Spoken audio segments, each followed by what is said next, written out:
It's a Saturday night in Queens, New York, and Shipwreck Bar is rocking to the thunderous sounds of a drum ensemble led by Trinidadian-American Jason Nundu. This is Tassa, one of the heartbeats of a North Indian folk music culture that stretches from roots in village India through the Caribbean and Pacific to the nightclubs of New York City.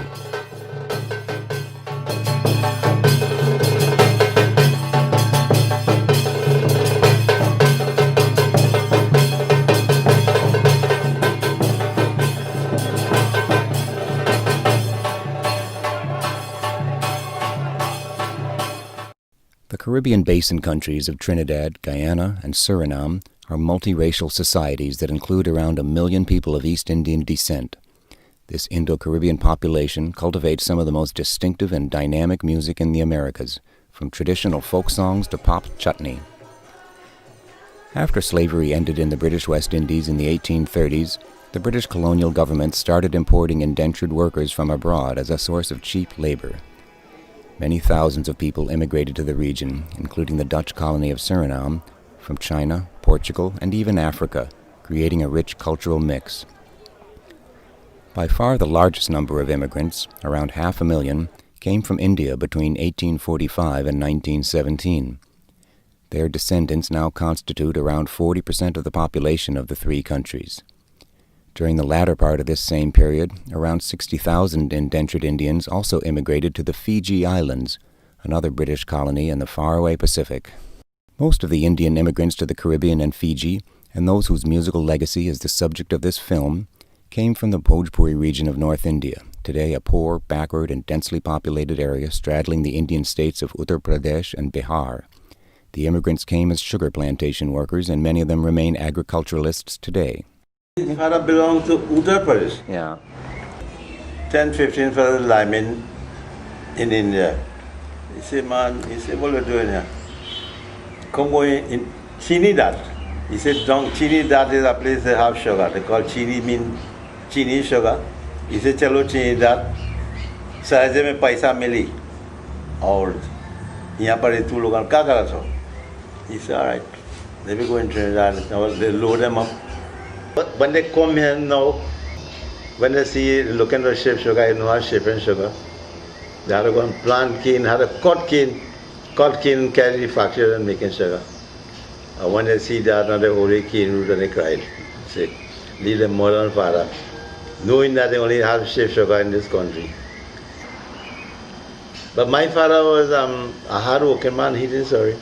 Although most Indian immigrants were poor and illiterate, many of their descendants, like Gayadeen, drawing on traditions of thrift, hard work, and family and community cohesion, have prospered.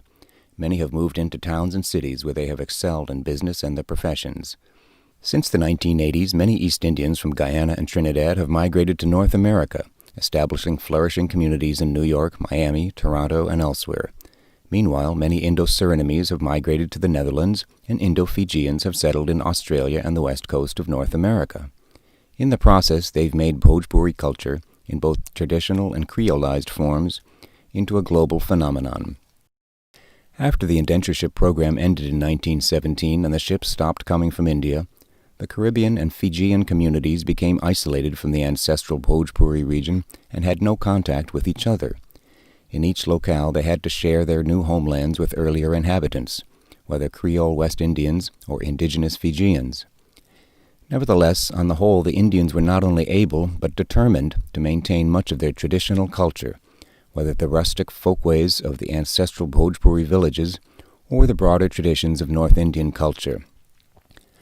Although most Indo-Trinidadians and Guyanese no longer speak Bhojpuri Hindi, Indians in the Caribbean and Fiji have tenaciously held on to their religions of Hinduism and Islam, both in pan-regional South Asian forms and in traditions that were distinct to the Bhojpuri region. Indo-Caribbeans have also retained their fondness for Indian cuisine. Dishes like roti and curry goat have become mainstream West Indian delicacies eaten by people of all ethnicities. It's perhaps in the realm of music that Bhojpuri culture displays the greatest resilience and dynamism. Most Indo-Caribbeans, and especially the younger generations, have a cosmopolitan fondness for Bollywood film music and for the local Creole hit parade of reggae and soca. but many Indo-Caribbeans, both young and old, also enjoy music and dances that derive ultimately from the 19th century traditions of towns and villages in Bhojpuri, India.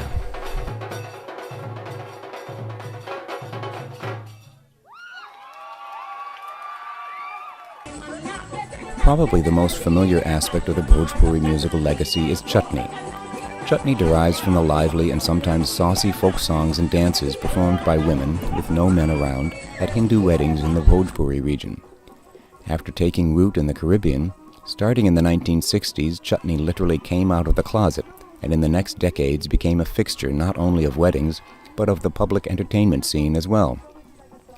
Conservative Hindu moralists were not happy about the whole phenomenon, and especially the way women dance, but chutney was simply too much fun for it to be stopped.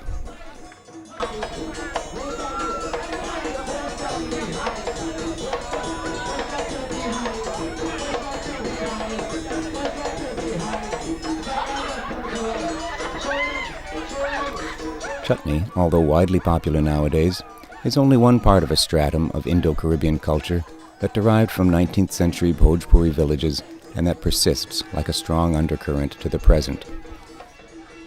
One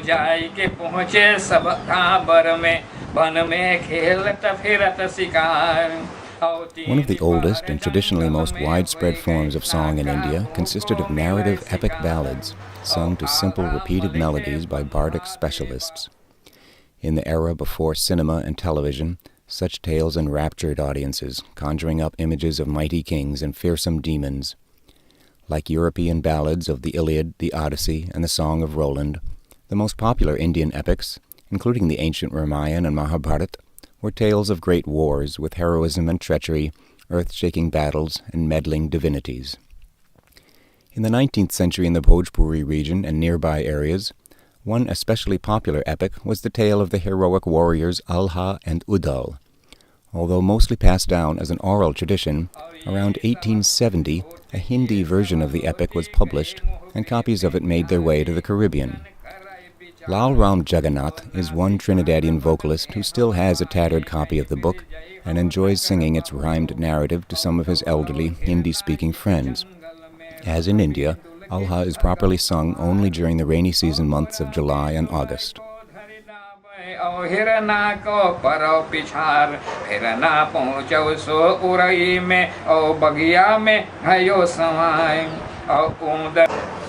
देश हमारे नगर महोबा जहाँ पर बसत रजा परिमाल छोटे भैया हम आल्हा के और उदन है नाम हमारा. But I said he's a small brother of Alha and his name is Udan. Five brothers. There's five brothers. Yeah. Alha, Udan, Deva, Malke, and Sulkhan. Five brothers. A very different kind of music from the Bhojpuri region is that played on the nagara drum pair, often with a large frame drum called dafla. The nagara and dafla are ancient instruments in India, still common throughout the north. In the Bhojpuri region they are folk drums with their own repertoire of rhythms or hands.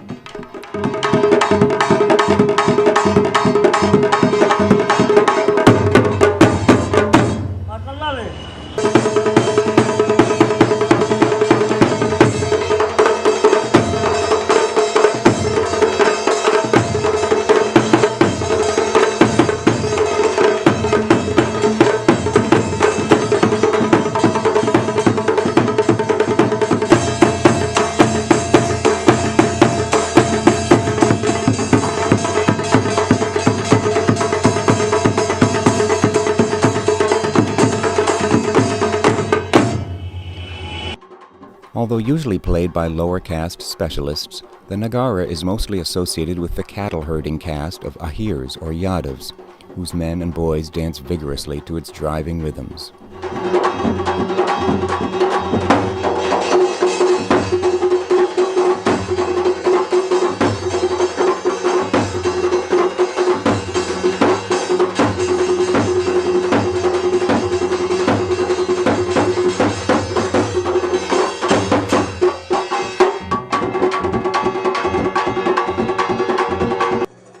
Since the ranks of indentured immigrants to the Caribbean included many Ahirs, The nagara, dufla, and ahir dance took root in that region and are still occasionally encountered, as in this stage performance by Surinamese artists.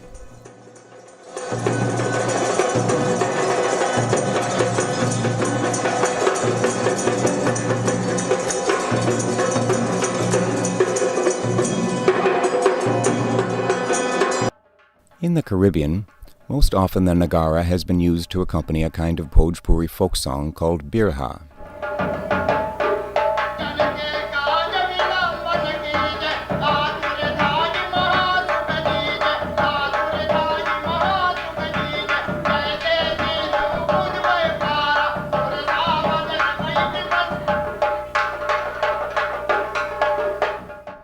Like Alha, birha consists of verses set to a simple, repeated tune, but its lyrics are in the Bhojpuri dialect and can be about anything. Birha has declined in recent decades, especially in Trinidad and Guyana, where English has replaced Bhojpuri Hindi, but in those countries and Suriname, there remain handfuls of elders who sing it. Suriname's Mangre Siv has composed dozens of birhas, several of which comment on the changes he has witnessed over the course of his long life.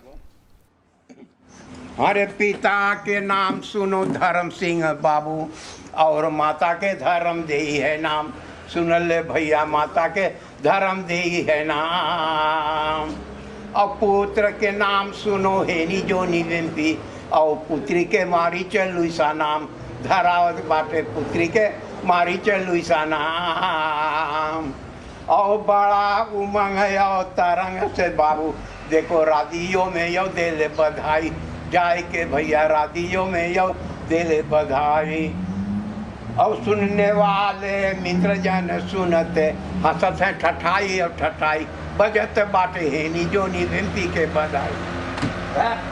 Subnarayan is one of a small number of Indo-Caribbeans who knows exactly where some of his ancestors came from, including his India-born father. गोड़ा जिला अरैया तहसील कौवापुर डाक खाना लबेदपुर गांव. The birha that is sung in the Caribbean, brought by people like Subnarayan's father during the indentureship period, represents an archaic form of the genre that is seldom heard nowadays in Bhojpuri, India, where modern birha is an entirely different kind of music. One elderly singer in Benares identified the Caribbean style as an old form called jorni. ये तो original बिरहा है. बिरहा में एक खड़ी बिरहा होता है और इसके बाद होता है जोरनी और दिस इज जोरनी. देखिए कि सावा कर गए कुलेल वह कल्प वृक्ष की डारी पर राम राम घुरऊ किसान कह रहा बैठ के द्वारी पर हरहा कति कह राम कह बरहा जब चढ़े गड़ारी पर राम राम पर घूमे बैल जवावे मोट लिलारी पर छक गए हीरा रमन भैया किसान की बलि हारी पर. Birha, you'll hear at weddings. You'll hear also some yajna, like the last day or so forth. Different functions. There are quite a few functions. And when they have plays and so forth, like Ramlila and Natak, they have this kind of play. You'll hear birha also. Most typically, birha would be paired with lively ahir dance, accompanied by nagara or dufla.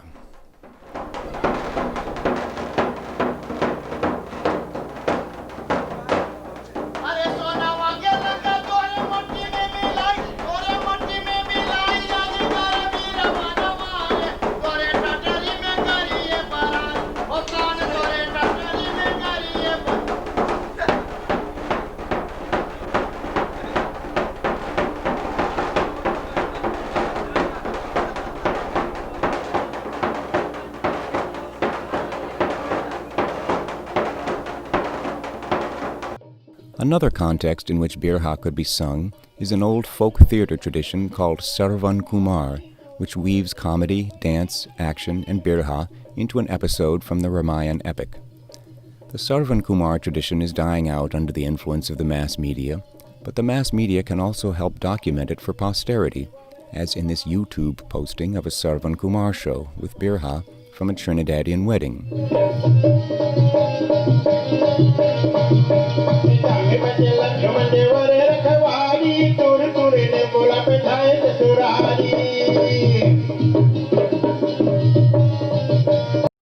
A few activists have made conscious attempts to preserve birha and even modernize it. In Trinidad, Ajit Prem Singh is a merchant, music producer, and through his organization Mera Desh, a promoter of old and new forms of Indo-Trinidadian music and culture, including birha and other folk styles. Prem Singh's store in Chaguanas has served as an unofficial headquarters for Indo-Trinidadian music over the decades. Prem has tried to revive birha through competitions and CD releases in old and new styles. In 1995, we did a birha competition, and we had over 15 birha singers. Wow. But it's sad to say, that out of the 15, I think about 12 have gone to the great beyond. They have died. There are about 3 alive presently, I'm also putting a little piece here and there, by producing little CDs in the market to set the awareness, so people can come back there. Because what happened is, I made Rakesh and Rasika sing birha in their recordings, and it made big hits. It was in the top 10 for a few weeks. Well, they did the birha songs.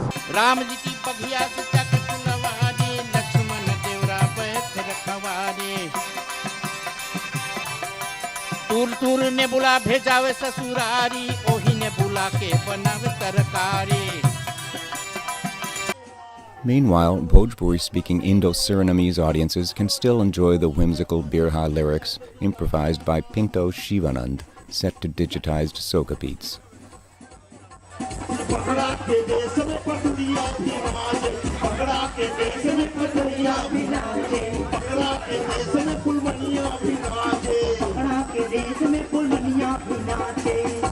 In English-speaking Trinidad and Guyana, the decline of Bhojpuri Hindi has certainly weakened the Bhojpuri folk song traditions, but various kinds of music on the island have survived the erosion of their linguistic bases.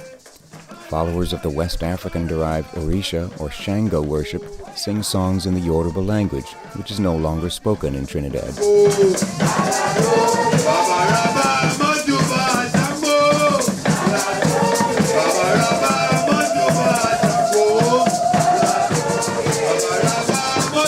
Similarly, the Venezuelan-derived Christmas music called parang remains popular even though few people understand its Spanish lyrics.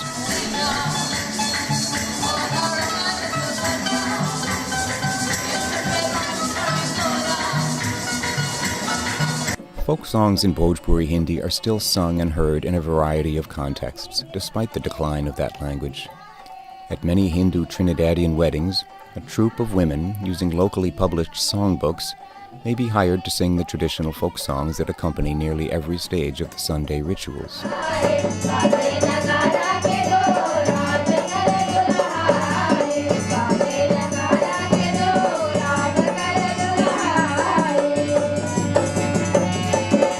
In Trinidad, Bhojpuri folk songs are also kept alive in staged forms with whimsical skits by the Sanatan Dharam Mahasabha, which holds children's folk songs competitions and runs over 40 primary schools. Prem Singh's Mera Desh organization also holds traditional song competitions, along with contests in diverse aspects of local Indian culture. But we have been existing for the past 19 years in Mera Desh. In 1991, we have started off and we have done many competitions.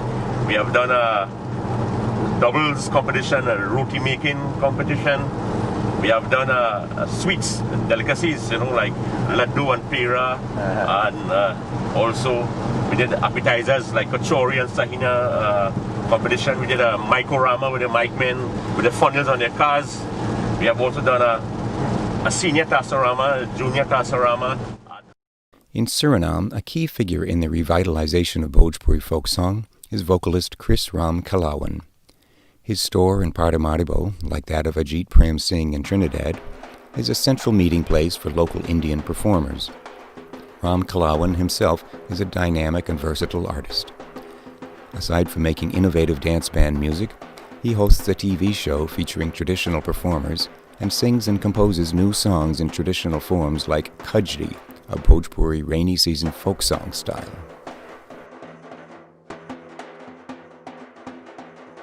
ये first Kajri हमने लिखे हैं Caribbean का कि दुनिया जाने कि Caribbean में भी कजरी है और ये कहीं पे हमारे दिमाग में बुजुर्ग के लिखे हुए कुत्तर था मैंने ढूंढा अपने माइंड में मिला और बैठ के लिख दिए 4 महीना के 4 महीने गर्मी परत है बिना संयक कजरिया हम जाएं कैसे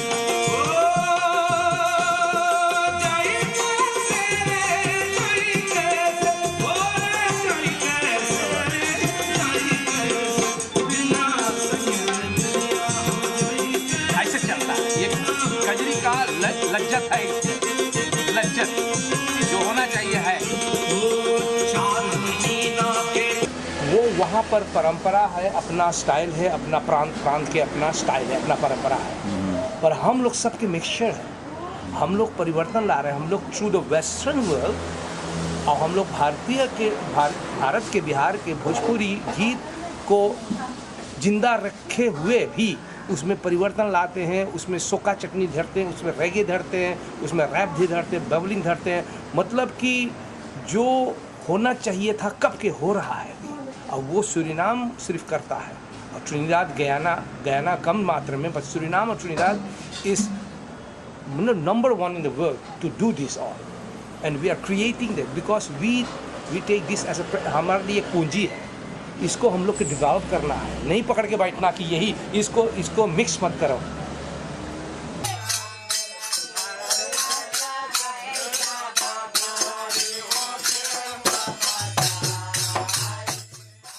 While Chris Ram Kalawan adapts rainy season Kajri songs to the Caribbean climate, another seasonal Bhojpuri folk song is chowtal, which is sung during the springtime Hindu festival of Holi or Phagwa, usually in late February and early March.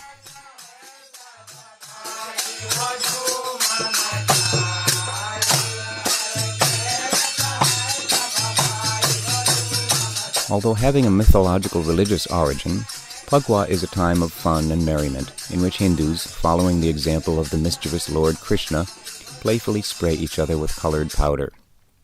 Phagwa is celebrated in various ways in different parts of India. In Krishna's mythological homeland around Mathura, his antics are dramatized in Ras Leela theater.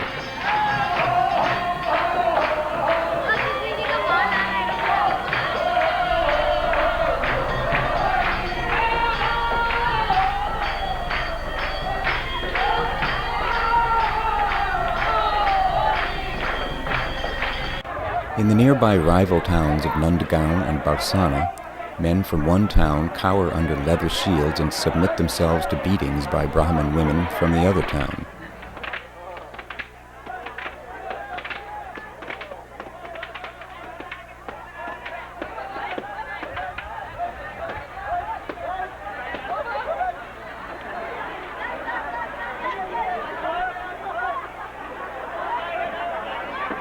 Everywhere in North India, people sing folk songs and hurl colors at each other. Indo-Caribbeans avidly perpetuate this merry tradition, even if often substituting carcinogenic talcum powder for traditional powders.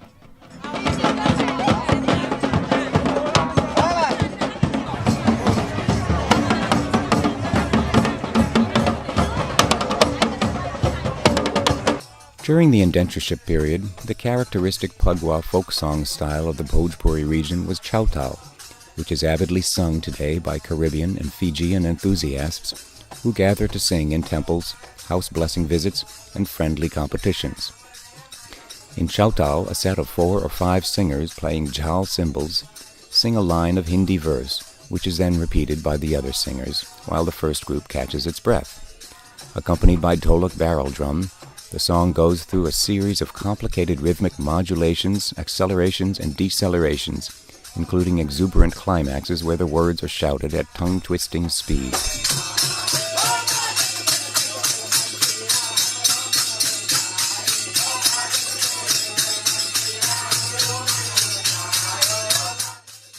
Chowtal is sung in distinct variants in different parts of Guyana, Trinidad, and Suriname.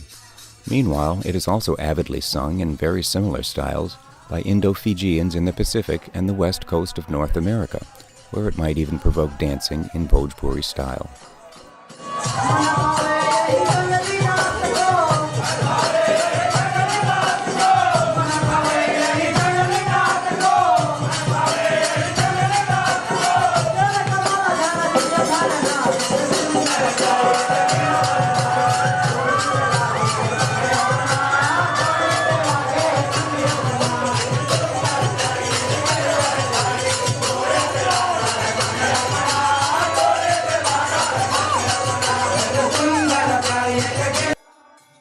Meanwhile, back in the Bhojpuri region, chowtal is still sung in a similar fashion as by this group in a market town near Mirzapur.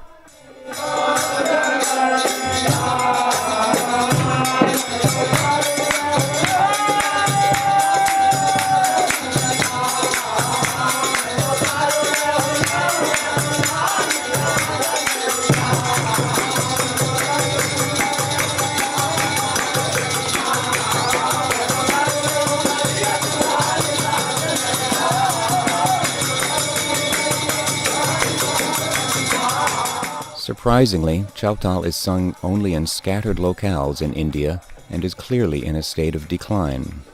हमारे यहाँ बहुत सी पुरानी चीज़ों का ख़त्म होता जा रहा है, जैसे बूढ़ी औरतें हैं, शादी विवाह में या जब बच्चा पैदा होते हैं तो सोहर गाती थी, या कुछ सगुन मनाती थी माड़ों के टाइम, चुमने के टाइम, ये सब गीत धीरे धीरे अब खत्म हो रहा है। ये फिल्मी गाने सब इसमें अब लड़कियां गाती हैं। इसे चौताल तो अभी भी देहातों में कहीं कहीं होता है, हाँ, तो वो परंपरा धीरे धीरे खत्म है। Chowtal's continued vitality in the diaspora owes much to the efforts of knowledgeable experts determined to keep the tradition alive. In New York City, one such expert is Guyanese-born Rudy Saisnarayan, a virtuoso dholak player who has cultivated a vast knowledge of chowtal and other traditional song forms. Saisnarayan has published a book of old and new chowtal lyrics, and he has started his own chowtal group, to whom he teaches not only the specific substyle called chowtal, but also a range of more esoteric substyles known by elder specialists.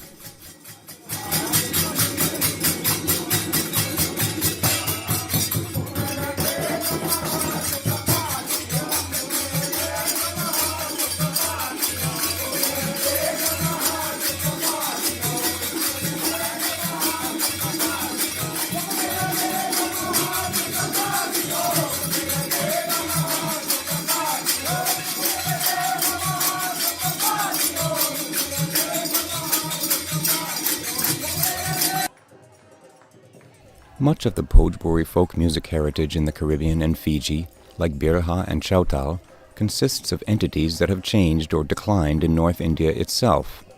One enigmatic instrument is the dantal, a steel rod struck with a U-shaped clapper called the tali. In both Fiji and the Caribbean, the dantal is used to accompany various sorts of singing.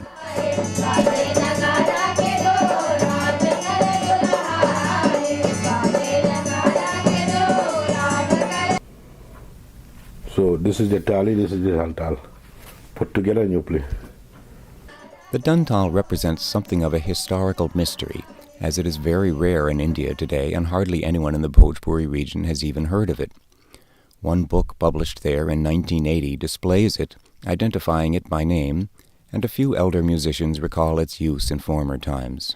दंडताल, हाँ, लेकिन आजकल लोग इस्तेमाल नहीं करते। नहीं, किसी को सौरा नहीं है।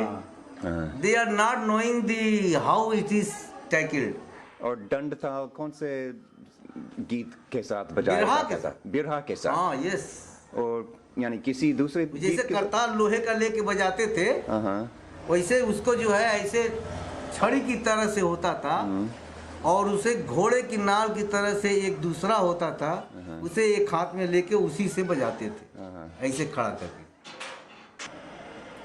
और बहुत सुंदर ध्वनि बिरहा के राग में मिलाते हुए, उसकी आवाज़ थोड़ी तेज होती थी, हाँ, और वो एक लोहा होता था टेकुआ, जिससे कि रेलवे की पटरी बनती है, उस लोहे का वो बनता था। उस धुन को किसी गाने पर बज सकता है, किसी भी गाने पर उसका। और लेकिन फिर लोग छोड़ दिया। पुरानी चीज हो गई ना, बीती बात हो गई, इसी वजह से छूट गया। अब नए चीज आ गए। दंडताल इस्तेमाल वो किसी खास इलाके के मुतालिक था या कहीं भी, यानी भोजपुरी चीज है जैसे? ये भोजपुरी से ही है। हाँ।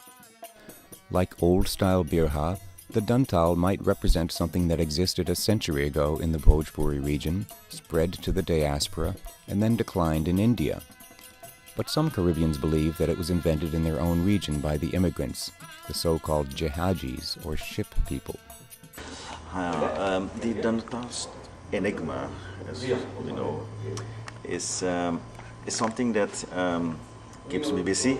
And during my last trip to India, 2 years back, I think 2007, I was convinced that it is from that it origins is somewhere in the Bhojpuri speaking area, especially in the circle where you still find the Alha tradition alive, where along with the chimita they use some sort of dantal, which has got a different name called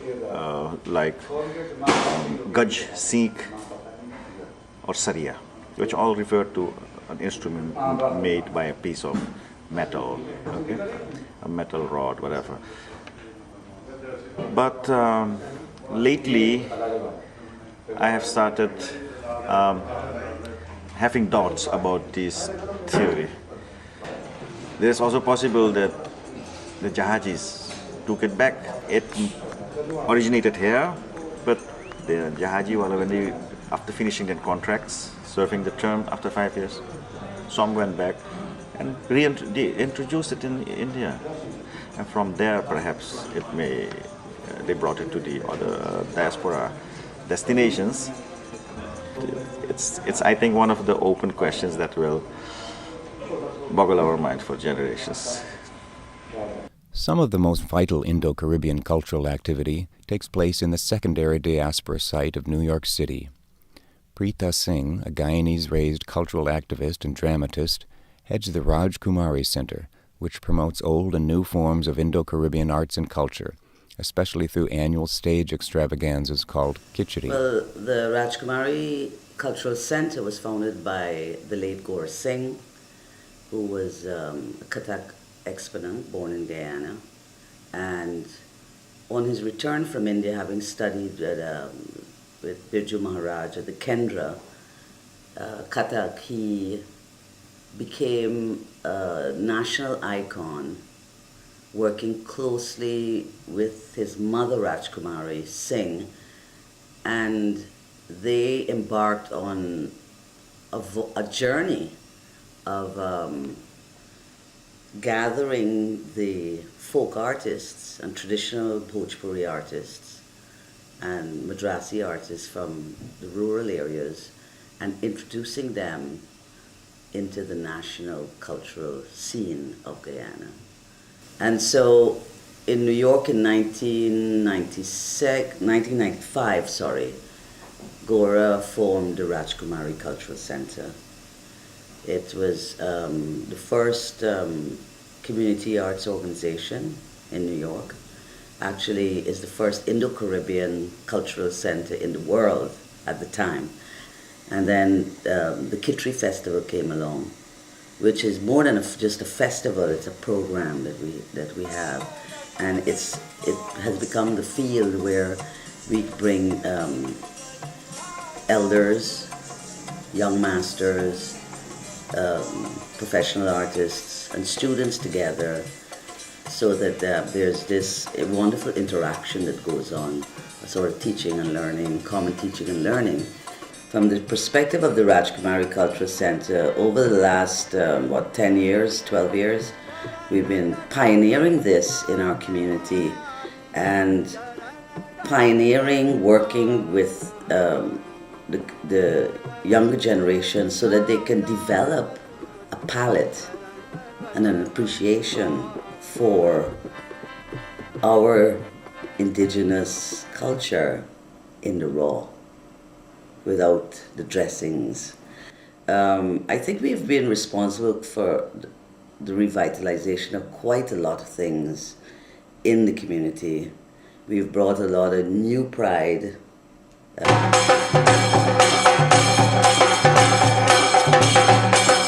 One kind of neo-traditional music is so popular that it hasn't needed any help from arts organizations.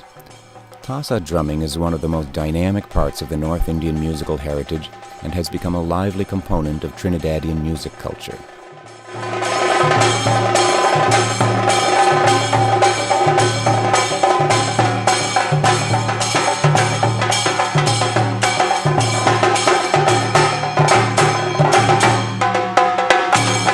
Tassa or Tasha drums may have originated in Persia, but the ensemble assumed its definitive form in North Indian cities like Lucknow and Benares in the early 1800s.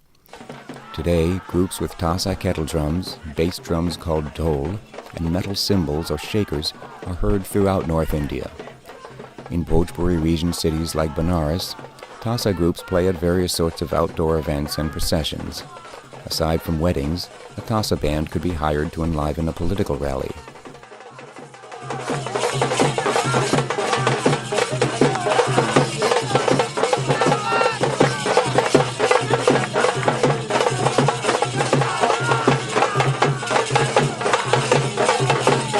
Tassa drummers might also be engaged to accompany a street protest, like this march denouncing the careless use of kites with glass-sharpened strings that cause many injuries every year.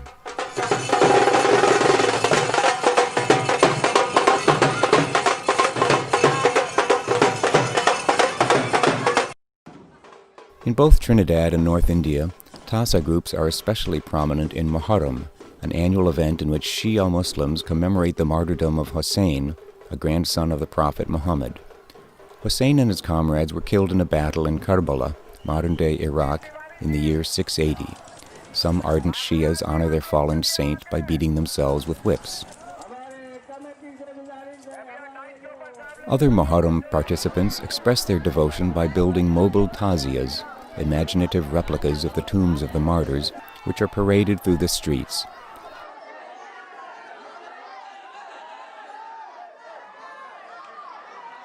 On one level, Indian Muharram dramatizes the community's devotion to its martyrs. On another level, it's an occasion for working-class neighborhoods to display their solidarity and take pride in the craftsmanship and beauty of their taziyas.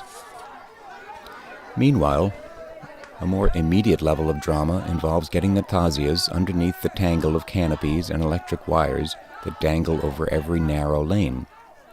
If the top of a taziya gets knocked off, someone has to pop into a doorway, scamper up some stairs, and put it back on, perhaps enlisting the help of a child.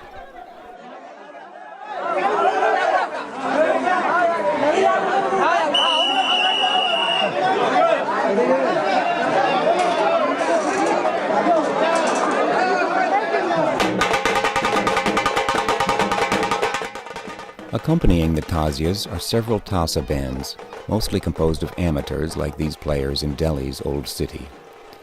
Some play showy drum rolls and solicit tips.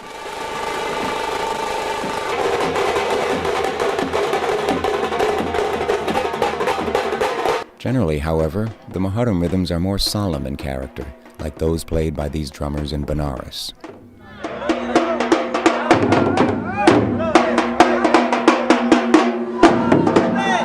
In the 1800s, Muharram took root in Trinidad and British Guyana, where, rather than being purely Shia events, the processions came to be joined by thousands of other Indians as well as Afro-Caribbeans. Repressed in the 1880s by fearful British rulers, the processions were thenceforth permitted only in the Trinidadian town of Sidros and in the St. James neighborhood of Port of Spain. There, Hosay, as it is called locally, is commemorated every year by family-based centers or yards who build taziyas and man the skilled Tassa groups that accompany them. The groups play a set of special rhythms derived from North Indian models that dramatize episodes of the Karbala disaster.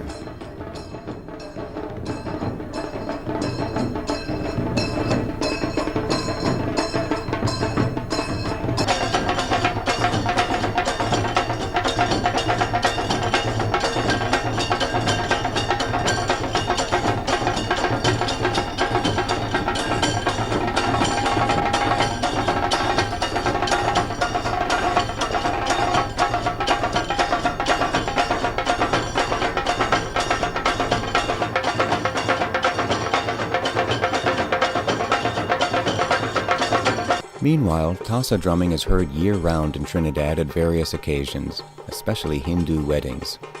Usually a Tassa group is booked for a Friday night party at the groom's house, and then for the wedding day itself on Sunday. The drumming begins when the groom's party, or barat, arrives with its own Tassa band, which joins the band hired by the bride's family. The two engage in a friendly competitive session called a jostle, in which they play special wedding rhythms.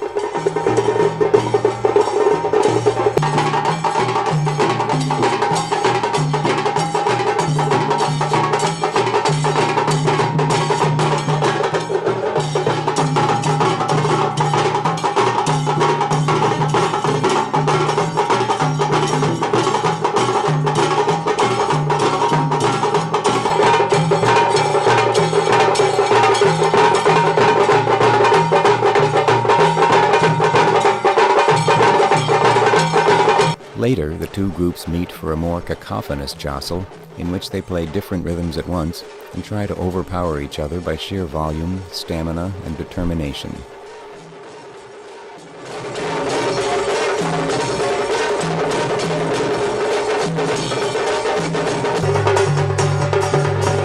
Formal competitions are another part of the Tassa scene. Dozens of groups take part in these for the prize money, the pleasure of playing on stage, and the prestige and subsequent bookings that accrue to winners.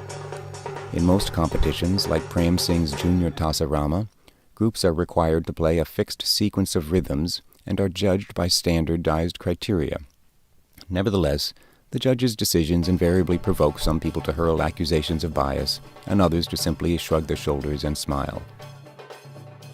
Tassa drumming is not a question of free, noisy jamming over a simple beat.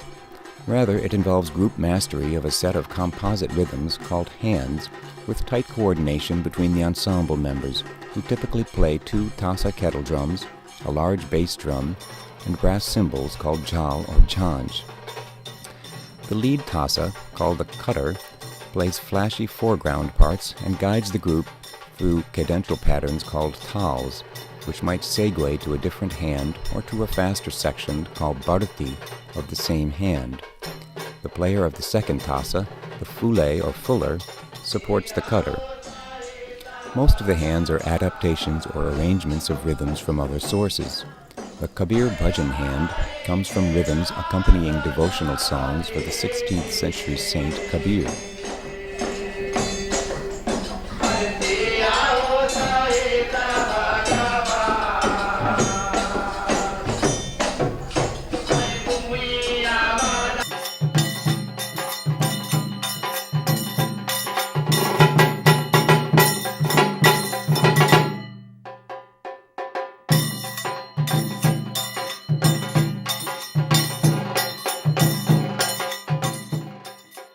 The hand called nagara derives from typical rhythms played on the nagara drum.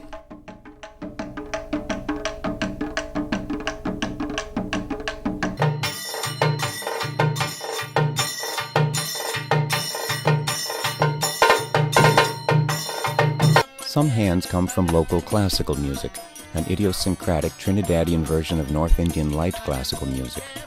One such hand is tumri.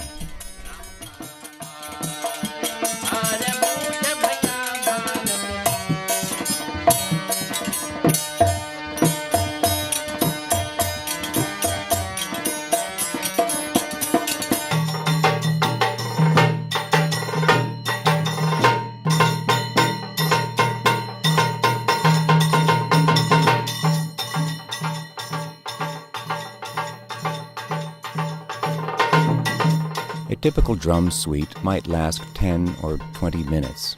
Most often, it would start with tikora, with its prominent cutter rolls, and proceed through various tals and different hands.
Some of the Tassa rhythms are traditional and may date back to 19th century North Indian practices.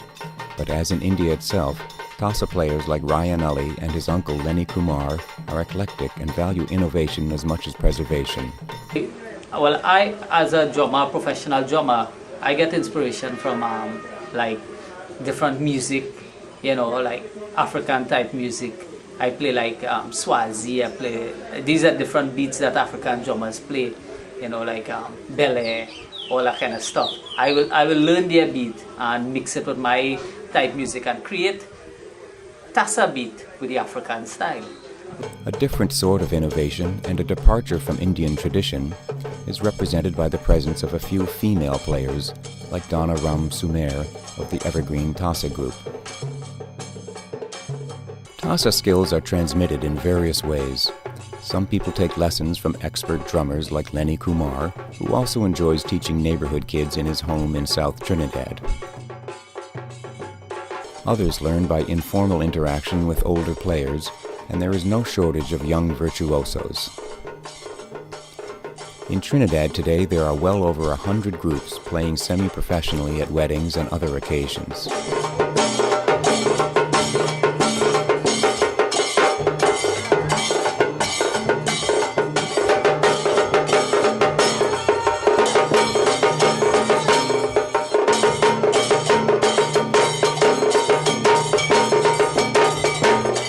Tassa and bass drums are locally made by players and artisans who exhibit the same ingenuity as the steel drum makers.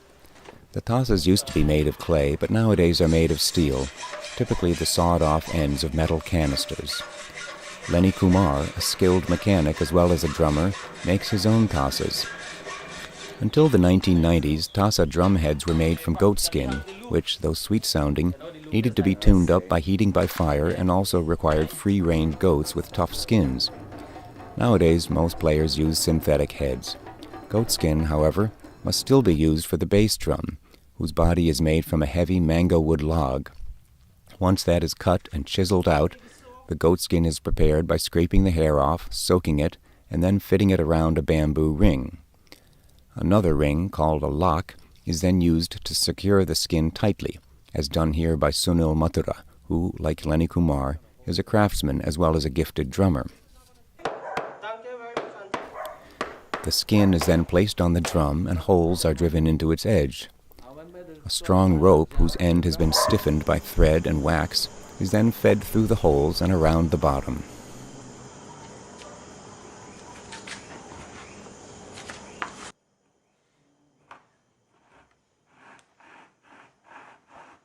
Slack is taken up and the rope is tightened. Then the excess skin can be cut away.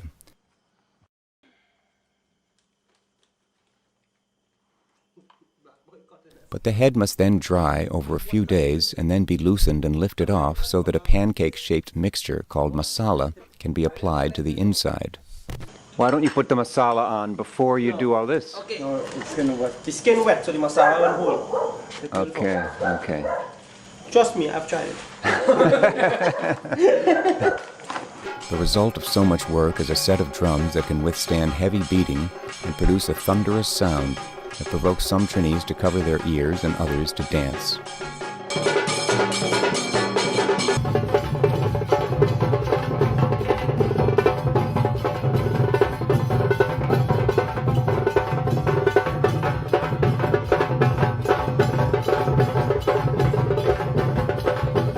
People concerned about the vitality of Indo-Caribbean culture lament that with every decade, several of the most knowledgeable, talented, and dynamic artists pass away or retire, leaving gaps that can never be replaced. And yet the younger generations have their own dynamism, and in their commitment to be at once Indian and modern, they can be counted on to keep turning to the ancestral Bhojpuri inheritance as a resource, not only for grounding in tradition, but also as a foundation for creative innovation.